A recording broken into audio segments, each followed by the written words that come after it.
Bank, insurance, mutual ಫಂಡ್ಗೆ ಪ್ರತಿ ಬಾರಿಯೂ Aadhaar PAN xerox ಕೊಟ್ಟು ಸಾಕಾಗಿದೆಯಾ? ಆಗಸ್ಟ್ನಿಂದ ದೇಶದಾದ್ಯಂತ ಜಾರಿಗೆ ಆಗ್ತಿದೆ CKYC 2.0. ಇನ್ನು ಮುಂದೆ ಈ ಒಂದೇ 14 ಡಿಜಿಟ್ ನಂಬರ್ ಇದ್ದರೆ ಸಾಕು, ನಿಮ್ಮ ಯಾವುದೇ ಹಣಕಾಸಿನ ಕೆಲಸ ನಿಮಿಷದಲ್ಲಿ ಮುಗಿಯುತ್ತೆ. ಈ ಪ್ರತಿಯೊಂದು ಫೈನಾನ್ಷಿಯಲ್ ಕೆಲಸಕ್ಕೂ ಮತ್ತೆ ದಾಖಲೆಗಳನ್ನು ಕೊಡುವ ಕಿರಿಕಿರಿಗೆ ಇನ್ನು ಮುಂದೆ ಫುಲ್ ಸ್ಟಾಪ್ ಬೀಳಲಿದೆ. ಎಸ್, ನಿಮ್ಮ ಹತ್ತಿರ ಒಂದು 14 ಡಿಜಿಟ್ CKYCC ಐಡೆಂಟಿಫೈಯರ್ ನಂಬರ್ ಇದ್ದರೆ ನೀವು ಪ್ರತಿ ಬಾರಿಯೂ ಈ ಪ್ರಕ್ರಿಯೆಯನ್ನ ರಿಪೀಟ್ ಮಾಡಬೇಕಾದ ಅಗತ್ಯವೇ ಇರುವುದಿಲ್ಲ. ಇಷ್ಟೇ ಅಲ್ಲ, ಭಾರತೀಯ ರಿಸರ್ವ್ ಬ್ಯಾಂಕ್ ಮತ್ತು ಭಾರತದ ಪ್ರಮುಖ ರೆಗ್ಯುಲೇಟರ್ಗಳು ಸೇರಿ ಆಗಸ್ಟ್ ತಿಂಗಳಿನಿಂದ CKYC 2.0 ಎನ್ನುವ ಬೃಹತ್ ಕಾಮನ್ ಕಸ್ಟಮರ್ ಐಡೆಂಟಿಫಿಕೇಶನ್ ಸಿಸ್ಟಮ್ ಅನ್ನ ಲಾಂಚ್ ಮಾಡಲು ಸಂಪೂರ್ಣ ಸಿದ್ಧತೆಯನ್ನ ಮಾಡಿಕೊಂಡಿದೆ. ಹಾಗಾದ್ರೆ ಏನು CKYC ಸಿಸ್ಟಮ್? ಆಗಸ್ಟ್ ನಿಂದ ಜಾರಿಯಾಗಲಿರುವ CKYC 2.0 ನಿಂದ ಗ್ರಾಹಕರಿಗೆ ಸಿಗುವ ಅತಿ ದೊಡ್ಡ ಬೆನಿಫಿಟ್ಸ್ ಏನು?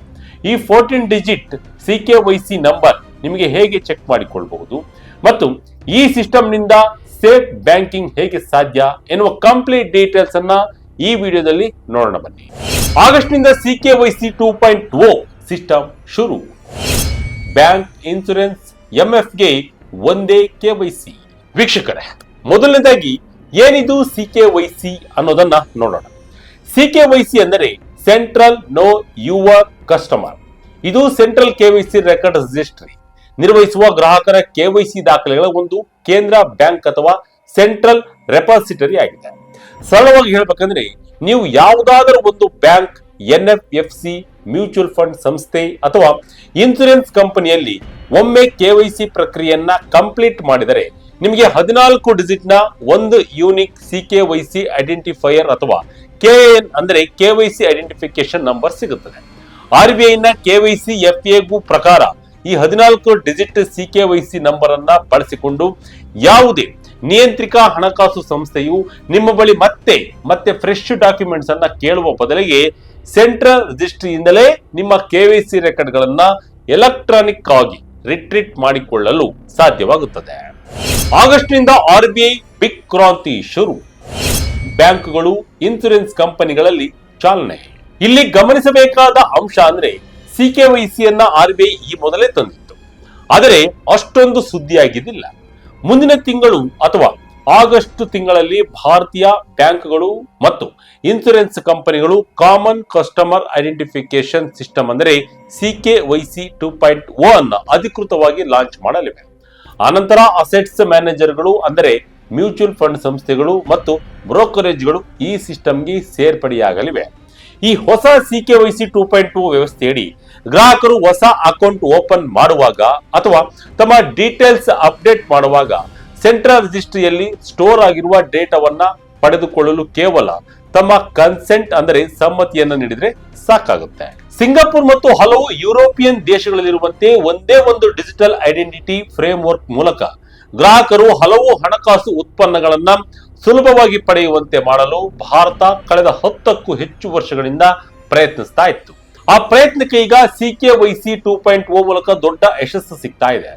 Reserve bank of India, securities and exchange board of India ಅಂದ್ರೆ ಸೆಬಿ ಮತ್ತು ಇನ್ಸೂರೆನ್ಸ್ ರೆಗ್ಯುಲೇಟರಿ ಪ್ರಾಧಿಕಾರಗಳು ಜಂಟಿಯಾಗಿ ಈ ಪ್ರಾಜೆಕ್ಟ್ ಅನ್ನ ಕಾರ್ಯಗತಗೊಳಿಸ್ತಾ ಇದ್ದಾವೆ. ಪ್ರಸ್ತುತ ಭಾರತದಲ್ಲಿ 1.2 ಬಿಲಿಯನ್ ರೆಕಾರ್ಡ್ಸ್. CKYC 2.1 ನಲ್ಲಿ ಬರಲಿದೆ ಕಾನ್ಫಿಡೆನ್ಸ್ ಸ್ಕೋರ್. ನಿಮಗೆ ಗೊತ್ತಾ ವೀಕ್ಷಕರೇ, ಭಾರತದ ಪ್ರಸ್ತುತ ಸೆಂಟ್ರಲ್ ರಿಜಿಸ್ಟ್ರಿಯಲ್ಲಿ ಈಗಾಗಲೇ ಬರೋಬ್ಬರಿ 1.2 ಬಿಲಿಯನ್ ಅಂದರೆ ಸುಮಾರು 120 ಕೋಟಿ ಗ್ರಾಹಕರ ರೆಕಾರ್ಡ್ಗಳಿವೆ. ಆದರೆ ಈ ಡೇಟಾದಲ್ಲಿ ಡೂಪ್ಲಿಕೇಶನ್ ಇತ್ತು, ಹಲವು ಡೀಟೇಲ್ಸ್ ಮಿಸ್ ಆಗಿದ್ದವು ಮತ್ತು ಡೇಟಾ ಕ್ವಾಲಿಟಿ ಕೊರತೆ ಇತ್ತು.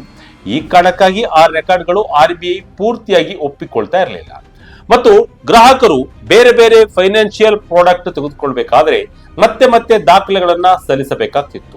ಆದರೆ ಈಗ ಜಾರಿಯಾಗುತ್ತಿರುವ CKYC 2.0 ಸಿಸ್ಟಮ್ ನಲ್ಲಿ ಈ ಸಮಸ್ಯೆಗೆ ಸಂಪೂರ್ಣ ಪರಿಹಾರ ಕಂಡುಕೊಳ್ಬೇಕಾಗಿದೆ. ಈ ಹೊಸ ವ್ಯವಸ್ಥೆಯನ್ನ ಪ್ರೋಟೀನ್ ಈಗೋ ಟೆಕ್ನಾಲಜೀಸ್ ಕಂಪನಿ ನಿರ್ಮಿಸ್ತಾ ಇದೆ. ಈ ಕಂಪನಿಯ ಪ್ರಕಾರ CKYC 2.0 ನಲ್ಲಿ ಪ್ರತಿಯೊಂದು ರೆಕಾರ್ಡ್ಗೂ ಒಂದು ಕಾನ್ಫಿಡೆನ್ಸ್ ಸ್ಕೋರ್ ಇರುತ್ತದೆ. ಜೊತೆಗೆ ಆ ಮಾಹಿತಿಯನ್ನ ಸಂಸ್ಥೆಯು ಪರಿಶೀಲಿಸಿದೆಯೇ ಎನ್ನುವುದನ್ನು ಕೂಡ ಇದು ತಿಳಿಸುತ್ತದೆ.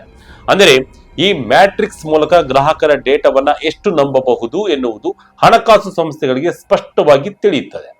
ಸಂಸ್ಥೆಗಳು ಒನ್ ಟೈಮ್ ಪಾಸ್ವರ್ಡ್ ಮೂಲಕ ಗ್ರಾಹಕರ ಅನುಮತಿ ಪಡೆದು ಈ ವೆರಿಫೈಡ್ ರೆಕಾರ್ಡ್ಗಳನ್ನ ಆಕ್ಸೆಸ್ ಅನ್ನ ಮಾಡಬಹುದು. ಹೂಡಿಕೆದಾರರ ಸಂಖ್ಯೆ ಹೆಚ್ಚಿಸಲು ಮಾಸ್ಟರ್ ಪ್ಲಾನ್. ನಮ್ಮ ದೇಶದಲ್ಲಿ 89% ವಯಸ್ಕರು ಬ್ಯಾಂಕ್ ಅಕೌಂಟ್ ಹೊಂದಿದ್ದಾರೆ ಎಂದು 2024ರ ವರ್ಲ್ಡ್ ಬ್ಯಾಂಕ್ ಡೇಟಾ ಹೇಳುತ್ತದೆ. ಆದರೆ ಮ್ಯೂಚುವಲ್ ಫಂಡ್, ಇನ್ಸೂರೆನ್ಸ್ ಮತ್ತು ಪೆನ್ಷನ್ಗಳಲ್ಲಿ ಜನರ ಭಾಗವಹಿಸುವಿಕೆ ಇನ್ನೂ ಕೂಡ ಕಡಿಮೆ ಇದೆ.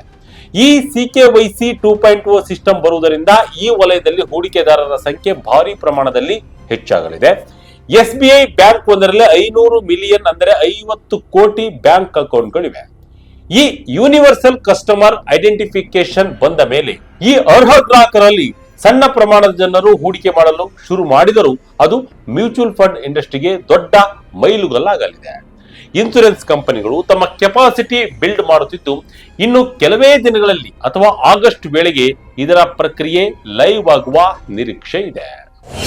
RBI ಯಾಕೆ CKYC ನಂಬರ್ ತಿಳಿಯಲು ಹೇಳ್ತಾ ಇದೆ? ಆರ್ಥಿಕ ಸಾಕ್ಷರತಾ ವಾರ 2022ರ ಪ್ರಮುಖ ಥೀಮ್. ವೀಕ್ಷಕರೇ, ರಿಸರ್ವ್ ಬ್ಯಾಂಕ್ ಆಫ್ ಇಂಡಿಯಾ ತನ್ನ ಗ್ರಾಹಕರಿಗೆ ತಮ್ಮ 14 ಡಿಜಿಟ್ CKYC ನಂಬರ್ ಅನ್ನ ತಿಳಿದುಕೊಳ್ಳಿ ಮತ್ತು ಬಳಸಿ ಎಂದು ಯಾಕೆ ಕಂಟಿನ್ಯೂಸ್ ಆಗಿ ಉತ್ತೇಜ ಮಾಡ್ತಾ ಇದೆ ಅಂತ ಹೇಳಿದ್ರೆ, ಬ್ಯಾಂಕಿಂಗ್ ಪ್ರಕ್ರಿಯೆಯನ್ನ ಸಿಂಪ್ಲಿಫೈ ಮಾಡುವುದು ಮತ್ತು ಗ್ರಾಹಕರ ಶ್ರಮವನ್ನ ಕಡಿಮೆ ಮಾಡುವುದು ಇದರ ಮುಖ್ಯ ಉದ್ದೇಶವಾಗಿದೆ. ಇಷ್ಟೇ ಅಲ್ಲ, RBI ನ ಫೈನಾನ್ಷಿಯಲ್ ಲಿಟರಸಿ ವೀಕ್ 2022ರ ಮುಖ್ಯ ಥೀಮ್ ಆಗಿ KYC ಸುರಕ್ಷಿತ ಬ್ಯಾಂಕಿಂಗ್ಗೆ ಇದು ಮೊದಲ ಹೆಜ್ಜೆ ಎನ್ನುವುದಕ್ಕೆ ಆಯ್ಕೆ ಮಾಡಲಾಗುತ್ತೆ. CKYC ಜಾಗೃತಿಯನ್ನ ಮೂಡಿಸುವುದು, ಪೇಪರ್ ವರ್ಕ್ ಕಡಿಮೆ ಮಾಡುವುದು ಮತ್ತು ಬ್ಯಾಂಕಿಂಗ್ ಅನ್ನ ಹೆಚ್ಚು ಸುರಕ್ಷಿತವಾಗಿಸುವುದು ಈ ಇಡೀ ಪ್ರಚಾರದ ಪ್ರಮುಖ ಗುರಿಯಾಗಿತ್ತು.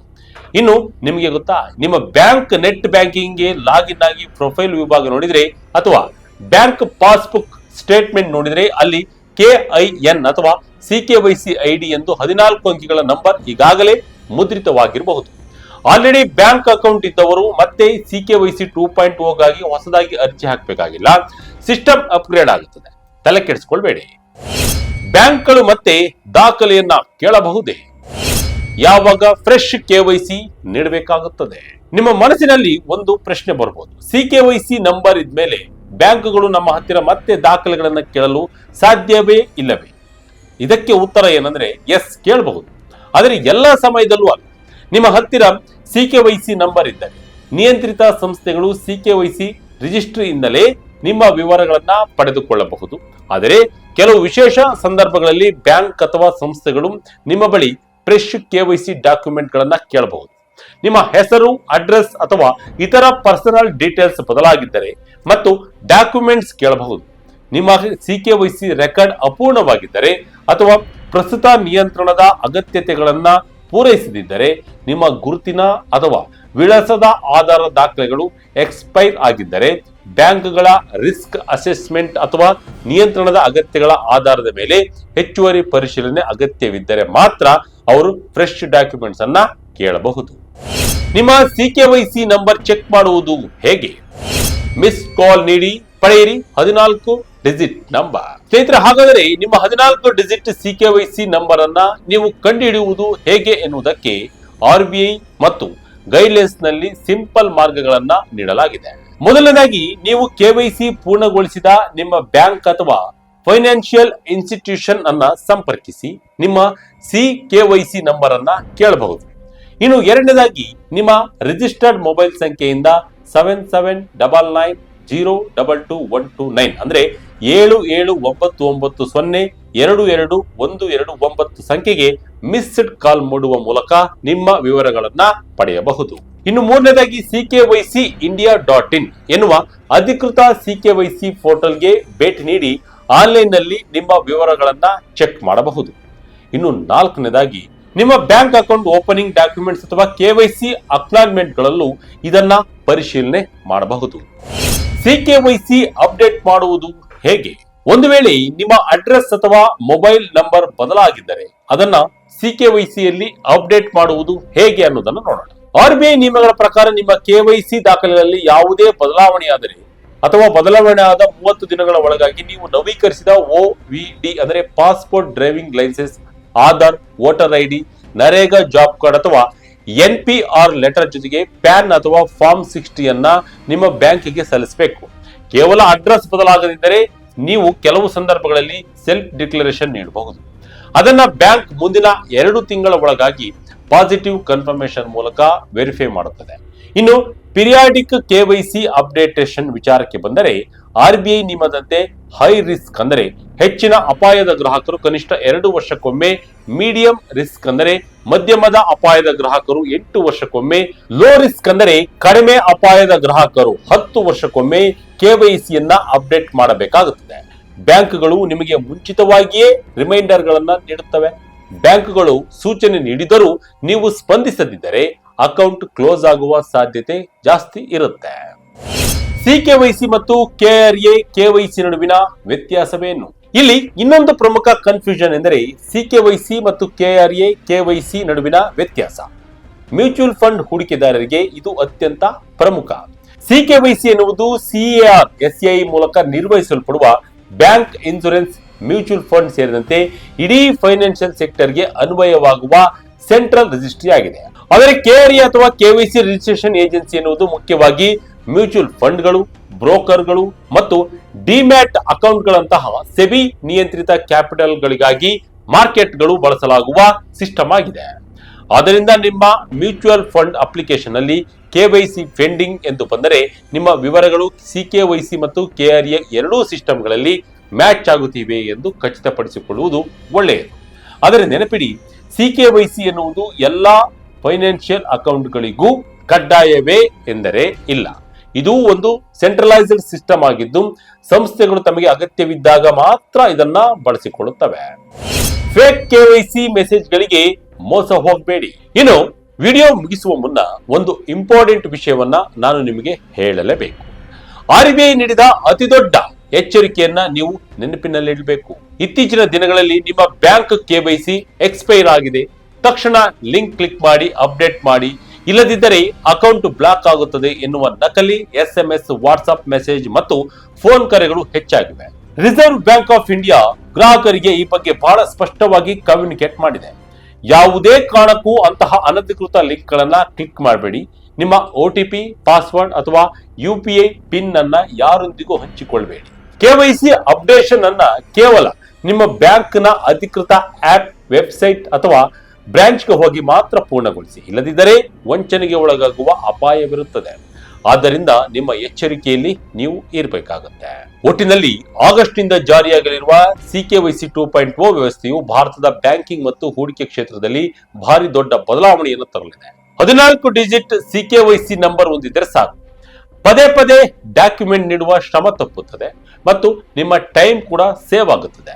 ನೀವು ಈಗಾಗಲೇ ನಿಮ್ಮ ಸಿಕೆವೈಸಿ ನಂಬರ್ ಪಡೆದುಕೊಂಡಿಲ್ಲ ಅಂದ್ರೆ ನಿಮ್ಮ ಬ್ಯಾಂಕ್ ಅನ್ನ ತಕ್ಷಣವೇ ಸಂಪರ್ಕಿಸಿ ಸಿಕೆವೈಸಿ ಪಡೆದುಕೊಳ್ಳಿ. ಈ ಕ್ರಾಂತಿಕಾರಿ ಸಿಕೆವೈಸಿ 2.0 ವ್ಯವಸ್ಥೆಯ ಬಗ್ಗೆ ನಿಮ್ಮ ಅಭಿಪ್ರಾಯವನ್ನ ಕಮೆಂಟ್ ಮೂಲಕ ನಮಗೆ ತಿಳಿಸಿ. ಇದಾಗಿತ್ತು ಈ ಕ್ಷಣದ ಇಂಟ್ರೆಸ್ಟಿಂಗ್ ಸ್ಟೋರಿ. ಇದೇ ರೀತಿಯ ಸ್ಟೋರಿಗಳಿಗಾಗಿ Vijaya Karnataka website, YouTube page, Facebook page follow ಮಾಡ್ತಾ ಇರಿ. ಧನ್ಯವಾದಗಳು.